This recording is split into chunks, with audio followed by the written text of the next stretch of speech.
ஒவ்வொருத்தருடைய வாழ்க்கையிலையும் சொல்லக்கூடிய நெருக்கமும் இருக்குது, சொல்ல முடியாத நெருக்கங்களும் இருக்குது. ஒவ்வொருத்தருக்கும் நிறைய கஷ்டங்கள் இருக்குது. சொல்லுவாங்க, உலகத்தில் சொல்லுவாங்க, அவன் பாடு அவனுக்கு தான் வெளிச்சம், அவனுக்கு தான் தெரியும்னு சொல்லுவாங்க. அவன் படுற கஷ்டம் அவனுக்கு தான் தெரியும். ஆனால் நம்ம என்ன கஷ்டப்பட்டாலும் உங்களுக்கு தெரிய வேண்டியது, உங்களோட கஷ்டத்தை பார்க்கிலும் தெரிய வேண்டியது அதிலிருந்து நம்மளை விடுதலையாக்குகிற கர்த்தரை பற்றி. எத்தனை பேர் ஆமீன்னு சொல்கிறீங்க? உங்களோட கஷ்டம் உங்களுக்கு மாத்திரம்தான் தெரியும், ஆனால் எனக்கு ஒருத்தரை தெரியும், சகலருடைய கஷ்டங்கள்லேருந்து அவர் விடுதலையாக்க வல்லமையுள்ளவராக இருக்கிறார்.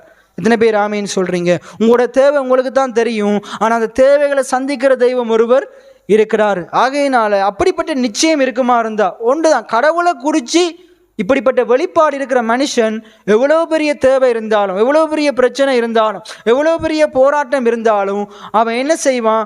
கர்த்தரை நோக்கி கூப்பிடுவான். கர்த்தரை நோக்கி கூப்பிடுவான். அந்த சங்கீதக்காரன் அடிக்கடி எழுதுறான், நான் கர்த்தரை நோக்கி கூப்பிடுவேன்.